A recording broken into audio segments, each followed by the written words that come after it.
malam itu, langit di atas kota seolah ikut berduka. Hujan turun dengan ritme yang monoton, membasahi kaca jendela ruang makan kediaman besar keluarga Hadiwinoto. Di dalam, lampu gantung kristal membiaskan cahaya kuning yang mewah, namun terasa dingin. Amara duduk di kursi kayu jati yang diukir halus, namun ia merasa seperti sedang duduk di atas kursi pesakitan.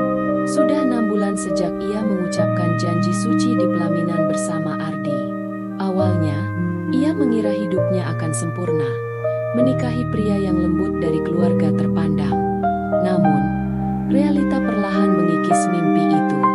Di rumah ini, bukan Ardi yang menjadi kepala keluarga, melainkan Ibu Ratna, ibu mertua Amara yang memiliki otoritas mutlak atas segala hal, mulai dari menu sarapan hingga urusan di balik pintu kamar. Suasana makan malam itu sangat sunyi, hanya terdengar denting sendok perak yang beradu dengan piring porselen mahal. Amara mencoba menelan nasi yang terasa seperti pasir di tenggorokannya. Ia bisa merasakan mata tajam Ibu Ratna terus mengawasinya dari ujung meja, seolah sedang mencari celah atau kesalahan kecil untuk dibahas. Amara, suara Ibu Ratna memecah kesunyian. Suaranya tidak keras, namun memiliki penekanan yang membuat jantung Amara berdegup kencang. Amara meletakkan sendoknya, mencoba mengatur napas. Iya, Bu. Sudah 2 kali siklus bulan ini kamu tidak memberikan kabar baik. Ibu sudah bosan mendengar alasan, kelelahan, atau sedang mencoba. Kamu tahu sendiri, Ardi adalah putra tunggal. Bisnis properti keluarga ini butuh ahli waris. Ibu tidak mau harta ini jatuh ke tangan sepupu-sepupu Ardi yang rakus itu hanya karena kamu lambat. Ucap Ibu Ratna dengan nada datar namun menghina. Amara melirik ke arah Ardi yang duduk di sampingnya. Pria itu hanya menunduk, memotong daging steak di piringnya dengan sangat tekun seolah-olah potongan daging itu adalah hal paling penting di dunia. Tidak ada pembelaan, tidak ada genggaman tangan di bawah meja. Kami sudah konsultasi ke dokter bulan lalu, Bu. Hasilnya semua normal. Mungkin kami hanya butuh waktu untuk sedikit rileks, tanpa tekanan. Amara mencoba menjelaskan dengan hati-hati. Tekanan. Ibu Ratna tertawa sinis. Sebuah suara yang terdengar lebih seperti rintihan ketimbang tawa. Kamu sebut keinginan ibu untuk menimang cucu sebagai tekanan? Kamu ini menantu. Amara, tugas utamamu adalah memberikan keturunan. Kalau kamu gagal dalam hal itu, apa gunanya kamu di rumah ini? Amara merasa wajahnya panas. Air mata mulai menggenang di sudut matanya. Ia menoleh ke arah suaminya lagi. Mas Ardi, tolong katakan sesuatu. Ardi akhirnya mendongak, namun tatapannya kosong. Amara, ibu benar. Mungkin kita memang kurang serius. Seharusnya kamu lebih mendengarkan nasihat ibu. Hati Amara hancur. Suaminya telah sepenuhnya dikendalikan. Ibu Ratna kemudian memberi kode kepada pelayan rumah untuk membawakan sebuah nampan kecil berisi 2 gelas cairan berwarna coklat pekat yang mengeluarkan aroma rempah yang sangat menyengat, bau yang asing dan tidak menyenangkan. Ini jamu khusus dari kenalan ibu di pedalaman. Ibu sudah memastikan khasiatnya. Malam ini, setelah makan malam selesai, kalian berdua harus meminumnya sampai habis di depan ibu. Perintah Ibu Ratna. Amara menggeleng pelan. Bu, saya tidak mau minum sesuatu yang tidak jelas asal-usulnya. Ibu Ratna berdiri. Kedua tangannya menumpu di meja, mencondongkan tubuhnya ke arah Amara. Kamu akan meminumnya, Amara. Dan dengar ini baik-baik. Malam ini ibu sendiri yang akan mengunci pintu depan kamar kalian dari luar. Ibu akan menunggu di ruang tengah, tepat di depan pintu kamar kalian. Ibu ingin memastikan kalian tidak hanya sekadar tidur atau membaca buku. Ibu ingin mendengar bahwa kalian benar-benar bekerja malam ini. Ibu gila. Itu pelecehan. Mas, kamu dengar apa yang ibu katakan? Teriak Amara, sudah tidak tahan lagi. Ibu Ratna hanya tersenyum tipis. Sebuah senyum yang tampak seperti predator yang baru saja menjepit mangsanya. Gila atau tidak, itu sertifikat rumah orang tuamu masih ada di tangan ibu sebagai jaminan hutang mendiang ayahmu. Kamu ingin mereka diusir besok pagi? Minum jamunya, masuk ke kamar, dan lakukan tugasmu sebagai istri. Atau kamu akan melihat orang tuamu tidur di jalanan. Amara terdiam mematung. Dinginnya air hujan di luar kini terasa masuk ke dalam sumsum tulangnya. Ia melihat Ardi perlahan meraih gelas jamu itu dan meminumnya dengan patuh. Malam itu, Amara menyadari bahwa ia bukan lagi seorang istri, melainkan tawanan di dalam sebuah drama obsesi yang melampaui batas kewajaran. Di depan sana, pintu kamar yang seharusnya menjadi tempat paling pribadi, kini berubah menjadi panggung sandiwara yang dipantau oleh mata-mata yang haus akan kontrol. Lantai marmer yang dingin terasa menusuk telapak kaki Amara saat ia berjalan gontai menuju kamarnya, diikuti oleh Ardi yang berjalan seperti zombie di belakangnya. Di ruang tengah, Ibu Ratna sudah duduk tegak di sofa tunggalnya yang menghadap tepat ke pintu kamar mereka. Di tangannya, ia menggenggam sebuah tasbih kayu, namun tatapannya sama sekali tidak menunjukkan ketenangan spiritual. Matanya yang tajam dan cekung mengikuti setiap pergerakan Amara seolah-olah Amara adalah seekor hewan pacu yang siap dilepas di lintasan. Ingat, Amara, jangan mencoba bersandiwara. Ibu tahu suara ranjang yang benar-benar bergerak dan suara yang hanya dibuat-buat. Bisik Ibu Ratna saat Amara melewati ambang pintu. Klik, suara kunci yang diputar dari luar terdengar seperti vonis mati. Amara menyandarkan punggungnya di pintu yang tertutup rapat itu. Napasnya tersengal.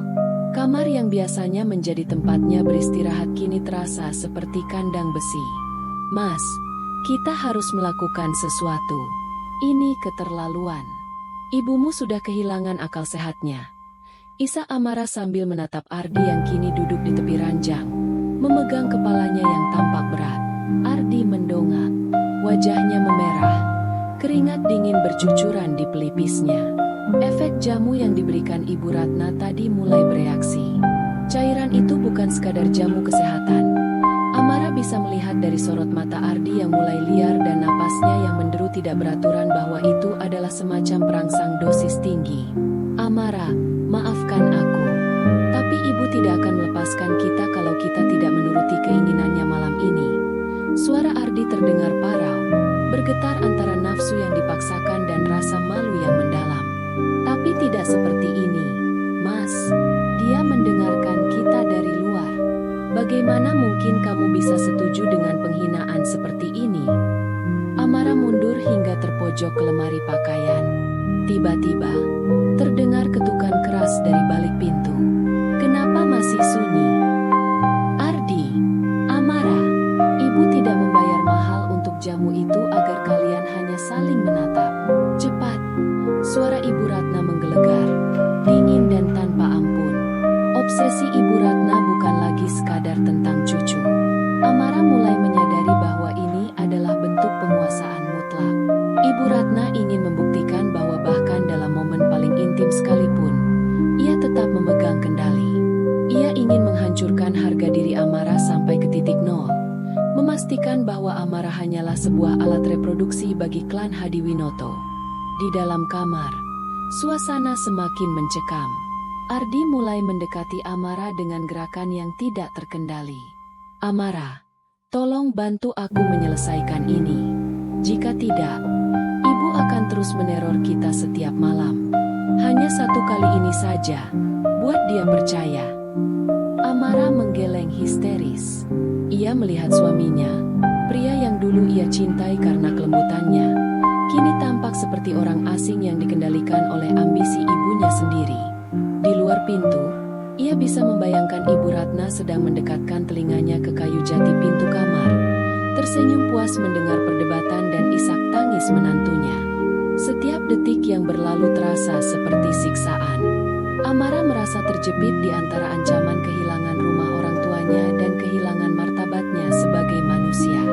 Obsesi Ibu Ratna telah mengubah cinta menjadi transaksi, dan kamar pengantin itu kini berbau amis oleh pengkhianatan seorang suami yang lebih takut pada ibunya daripada menghargai istrinya sendiri. Malam semakin larut, namun ketegangan di dalam kamar itu justru semakin memuncak.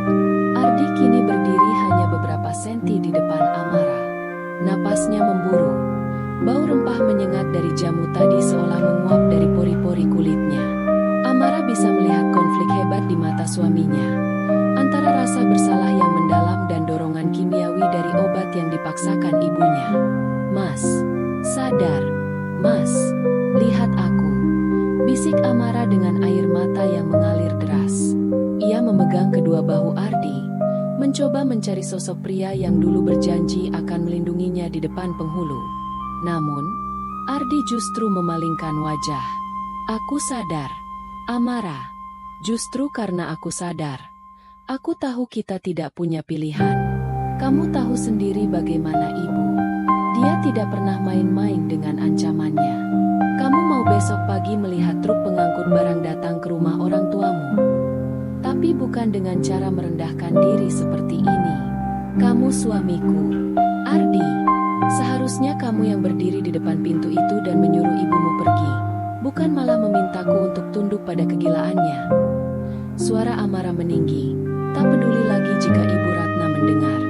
Brak, brak, pintu kamar digedor dari luar dengan sangat keras. "Ardi, kenapa kalian malah bertengkar?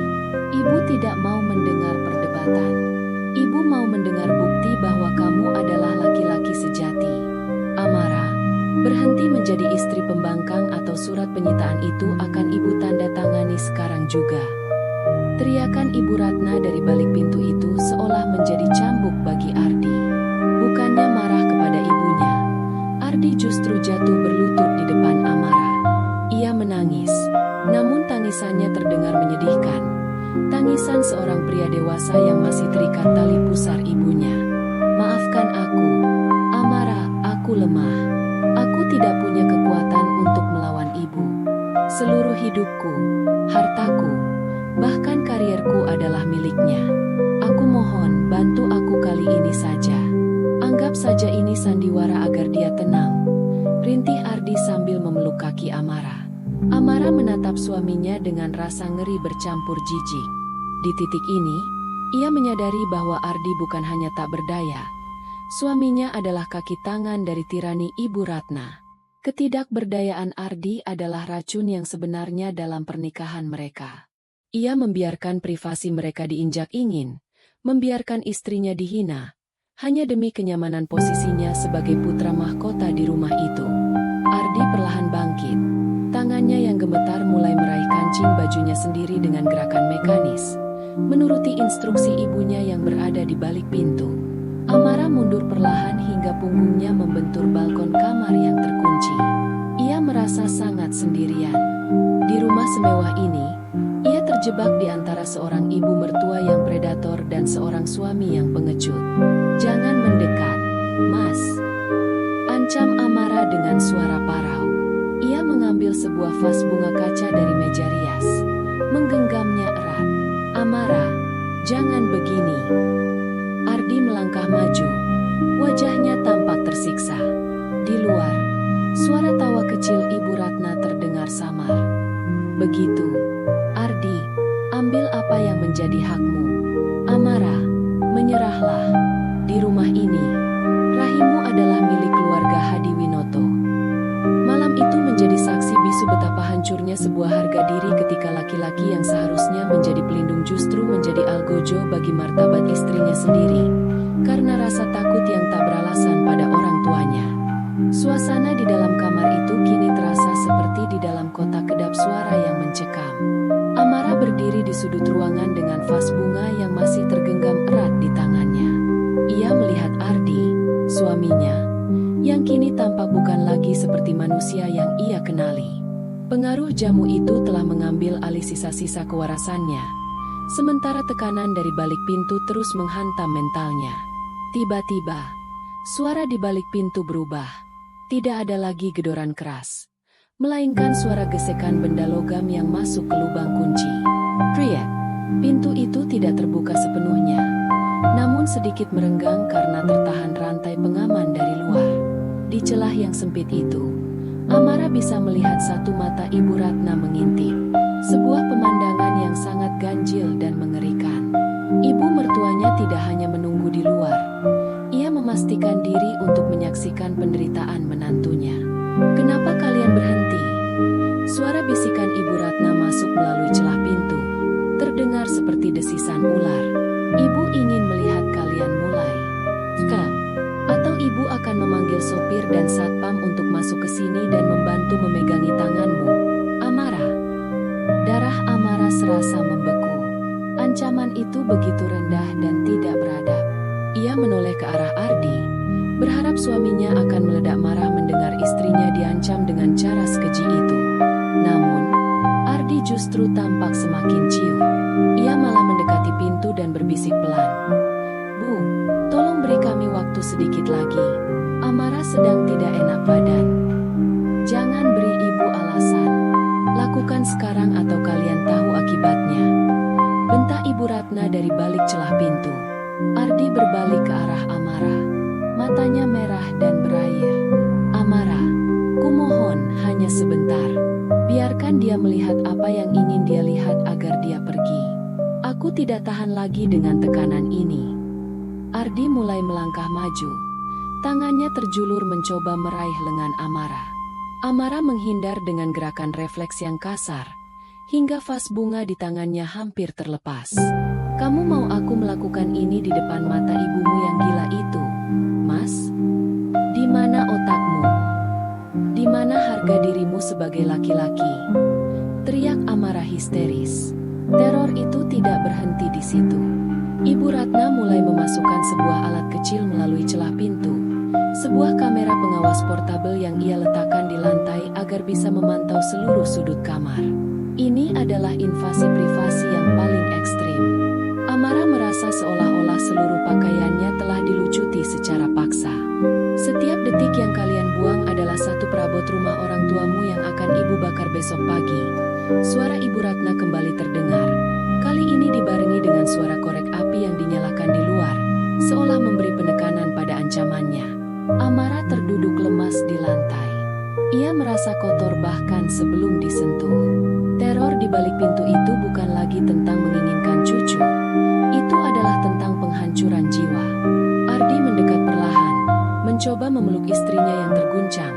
Namun Amara hanya bisa meringkuk seperti janin, menutup telinganya dari suara-suara di luar pintu yang terus menuntut, mencaci, dan merampas setiap inci kehormatannya. Malam itu, kamar pengantin mereka benar-benar telah berubah menjadi ruang penyiksaan mental yang tidak menyisakan ruang sedikit pun untuk cinta. Di tengah isak tangis Amara yang tertahan di pojok kamar, sebuah kecurigaan mulai tumbuh di benaknya. Mengapa Ibu Ratna begitu membabi buta? Mengapa ia tidak mencari menantu lain jika ia hanya menginginkan cucu? Mengapa harus rahim Amara? Dan mengapa harus sekarang? Melihat Ardi yang masih tertunduk malu sekaligus terpengaruh obat, Amara mencoba mengalihkan perhatian suaminya untuk menggali informasi. Ia harus menemukan celah untuk melawan. Mas, katakan padaku, bisik Amara sambil menepis tangan Ardi yang mencoba menyentuhnya. Kenapa ibu setega ini? Ini bukan sekadar soal cucu, kan? Ada sesuatu yang kamu sembunyikan dariku tentang keluarga Hadiwinoto. Ardi terdiam. Tubuhnya bergetar hebat. Di bawah tekanan obat dan rasa bersalah, pertahanannya runtuh. Ia merangkak mendekati Amara, bukan untuk menyerang, melainkan untuk berbisik dengan suara yang nyaris tak terdengar. Takut ibunya yang mengintip di celah pintu bisa mendengar. Kakek, mendiang ayah ibu, meninggalkan surat wasiat yang sangat kejam. Ardi mulai bercerita dengan air mata yang menetes. Seluruh harta kekayaan, perusahaan, dan rumah-rumah mewah ini, semuanya akan disita oleh yayasan sosial jika dalam waktu 7 bulan setelah kematiannya, tidak ada ahli waris laki-laki yang lahir atau setidaknya dikandung di keluarga ini. Amara terbelalak. Kapan kakekmu meninggal? 6 bulan lalu, tepat 1 minggu sebelum kita menikah. Jawab Ardi lirih. Kini semuanya menjadi jelas di otak Amara. Pernikahan mereka yang terburu-buru, desakan untuk segera hamil, hingga tindakan gila malam ini. Ibu Ratna tidak peduli pada kebahagiaan mereka. Ia hanya peduli pada kekuasaan dan harta yang akan hilang dalam waktu 1 bulan lagi jika Amara tidak segera hamil. Jadi aku hanya alat, aku hanya pabrik untuk menyelamatkan hartamu, Mas. Amara tertawa pahit. Suaranya mengandung racun kekecewaan yang sangat dalam. "Ardi, kenapa kalian hanya berbisik?" Suara Ibu Ratna kembali menghantam pintu. "Ingat waktu. 1 bulan lagi semua ini akan hilang. Ibu tidak akan membiarkan diri ibu jatuh miskin karena kemandulan menantu seperti dia." Ibu Ratna yang sudah kehilangan kesabaran mulai bertindak lebih nekat. Ia tidak lagi hanya mengintip. Amara mendengar suara kunci ganda dibuka dari luar. Pintu kamar itu terbuka lebar. Ibu Ratna berdiri di sana dengan wajah yang sangat menyeramkan, memegang sebotol cairan lagi dan sebuah dokumen yang sudah ditandatangani. "Ibu sudah muak dengan drama kalian." Ibu Ratna melangkah masuk dengan angkuh. "Ardi, jika kamu tidak bisa melakukannya secara alami karena pengaruh emosimu, ibu sudah memanggil tenaga medis pribadi ke rumah ini. Kita akan melakukan inseminasi paksa di sini. Malam ini juga, kamu akan diambil spermanya, dan Amara akan dipaksa menerima benih itu." Amara berdiri dengan sisa kekuatannya. "Itu ilegal. Itu pemerkosaan medis. Anda bisa dipenjara." "Penjara?" Ibu Ratna tersenyum licik. "Uang bisa membeli hukum di negeri ini, tapi uang tidak bisa membeli waktu wasiat itu. Pilihannya hanya 2, Amara. Kamu menurut, atau malam ini adalah malam terakhir kamu melihat orang tuamu bernapas di rumah mereka sendiri." Rahasia kelam di balik warisan itu kini telah meledak. Amara menyadari bahwa ia tidak hanya berhadapan dengan mertua yang terobsesi, tapi dengan seorang kriminal yang dibutakan oleh harta. Di sampingnya, Ardi masih saja diam, tak berdaya menghadapi kejahatan ibunya yang sudah melampaui batas kemanusiaan. Ruangan itu mendadak terasa seperti ruang operasi yang dingin dan steril saat 2 orang berpakaian medis yang dibawa Ibu Ratna masuk dengan membawa tas peralatan. Ardi hanya bisa mematung di sudut. Wajahnya pucat pasi, menatap pemandangan itu dengan kehampaan yang memuakkan. Amara tahu, jika ia tidak bertindak sekarang, sisa martabatnya akan dirampas secara paksa malam ini. "Siapkan ranjangnya," perintah Ibu Ratna dengan nada yang tak terbantahkan, seolah sedang memerintah pelayan untuk menata meja makan. Saat salah satu tenaga medis itu mendekat untuk memegang lengan Amara, sebuah kekuatan yang lahir dari keputusasaan meledak di dalam diri Amara. Ia tidak lagi menangis. Matanya yang merah kini menatap Ibu Ratna dengan kebencian yang murni. "Jangan sentuh aku," teriak Amara sambil menyentakkan tangannya.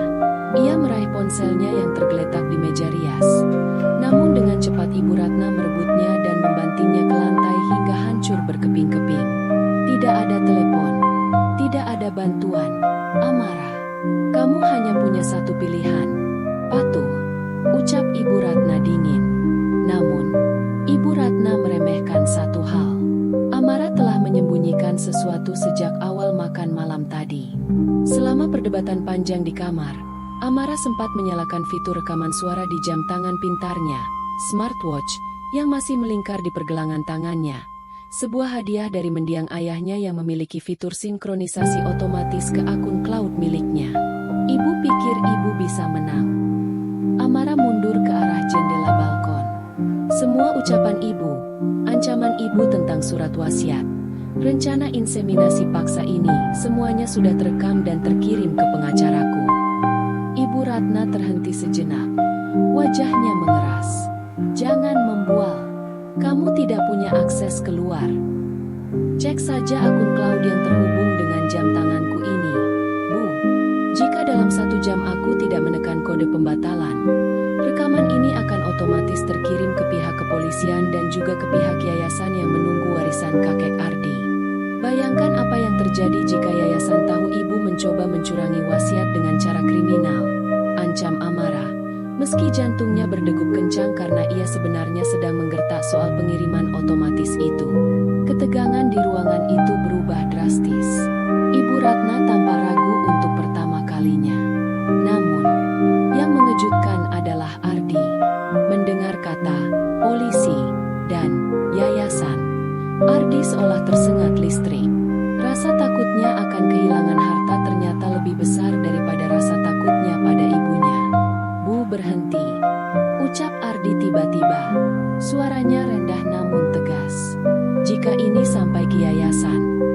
tidak hanya kehilangan harta, kita akan dipenjara. Nama keluarga kita akan hancur. Diam kamu, pengecut, bentak Ibu Ratna. Tidak, Bu. Aku yang akan mengakhiri ini. Ardi tiba-tiba melangkah maju dan menghalangi tenaga medis yang hendak mendekati Amara. Keluar kalian semua. Sekarang. Untuk pertama kalinya dalam hidupnya, Ardi melawan. Efek jamu yang masih bekerja di tubuhnya justru memberinya keberanian agresif yang salah sasaran selama ini. Ia mendorong tenaga medis itu keluar kamar dan mengunci pintu dari dalam. Kali ini ia yang memegang kendali kunci. Ibu Ratna berteriak histeris dari luar pintu, mencaci maki Ardi dan Amara. Namun Amara tahu, ini hanyalah kemenangan kecil. Tradisi gila keluarga ini tidak akan berhenti begitu saja. Di dalam kamar yang kini terkunci dari dalam, Amara menatap Ardi.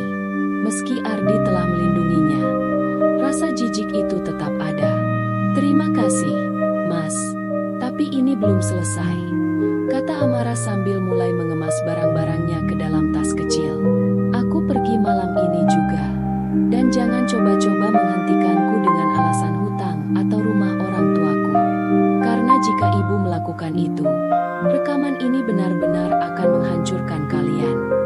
Amara mulai membuka pintu balkon, berniat melarikan diri melalui tangga darurat di samping rumah. Ia sadar, melawan arus tradisi keluarga Hadiwinoto berarti ia harus meninggalkan segalanya, termasuk suaminya yang baru saja menunjukkan sedikit tulang punggung namun sudah terlambat. Suara teriakan Ibu Ratna di luar pintu perlahan meredup, digantikan oleh suara gedoran yang lebih putus asa. Di dalam kamar, suasana terasa hampa. Ardi berdiri mematung di depan pintu yang baru saja ia kunci. Napasnya masih memburu akibat gejolak obat dan emosi yang meluap. Ia menatap Amara yang sedang memasukkan surat-surat penting dan beberapa helai pakaian ke dalam tas dengan tangan gemetar. Amara, kamu benar-benar akan meninggalkanku. Suara Ardi terdengar pecah. Aku sudah melawan ibu untukmu. Aku sudah memilihmu. Amara berhenti sejenak, menatap suaminya dengan tatapan yang sulit diartikan. Kamu tidak memilihku, Mas. Kamu memilih menyelamatkan dirimu dari penjara dan rasa malu. Kamu melindungiku setelah martabatku diinjak-injak di depan matamu sendiri.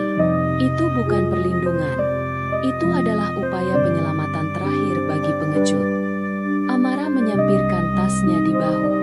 Ia melangkah menuju balkon. Hujan masih turun, namun tidak sederas tadi. Udara malam yang dingin terasa jauh lebih bersih daripada udara di dalam rumah yang penuh dengan bau obsesi dan jamu pahit itu. Tentang hutang orang tuaku, Amara menoleh untuk terakhir kalinya. Aku sudah mengirimkan salinan rekaman tadi ke kakak sepupuku yang seorang pengacara. Jika esok pagi ada satu orang pun dari keluarga ini yang mendekati rumah orang tuaku, rekaman itu akan langsung meledak di media sosial. Harta atau harga diri, Mas? Pilih mana yang ingin kalian simpan. Amara menuruni tangga darurat dengan hati-hati. Saat kakinya menyentuh tanah basah di halaman belakang, ia merasa seolah beban bertonton telah terangkat dari pundaknya. Ia berlari menembus pagar samping, terus berlari hingga mencapai jalan raya dan mencegat taksi yang kebetulan lewat. 1 bulan kemudian, Amara duduk di sebuah kafe kecil di luar kota, tempat ia memulai hidup barunya. Ia bekerja di sebuah kantor firma hukum sebagai staf administrasi. Berita di televisi siang itu menayangkan sebuah tajuk utama, sengketa warisan keluarga Hadiwinoto, aset disita yayasan akibat gagal penuhi wasiat. Ibu Ratna dikabarkan mengalami gangguan jiwa setelah seluruh hartanya ludes dan ia harus tinggal di sebuah panti jompo sederhana karena anak tunggalnya, Ardi, tidak lagi memiliki apa-apa untuk menghidupinya. Ardi sendiri kabarnya kini bekerja sebagai buruh kasar di pelabuhan, kehilangan semua kemewahannya dan harus hidup di bawah bayang-bayang trauma ibunya. Amara mematikan televisi itu. Ia mengusap perutnya yang rata dengan lega. Ia tidak hamil. Malam terkutuk itu tidak membuahkan hasil apapun bagi keluarga Hadiwinoto, namun membuahkan keberanian besar bagi dirinya. Ia telah belajar satu hal yang sangat berharga, bahwa sebuah hubungan atau keluarga yang dipaksakan atas nama harta dan kontrol tidak akan pernah menghasilkan kebahagiaan. Kebebasan mungkin terasa dingin pada awalnya, tapi itu adalah satu-satunya tempat di mana ia bisa bernapas kembali sebagai seorang manusia seutuhnya. Amara beranjak dari kursinya, berjalan keluar menuju matahari sore yang hangat. Ia tidak lagi menoleh ke belakang. Di depannya, masa depan yang ia bangun dengan tangannya sendiri telah menanti. Tamat.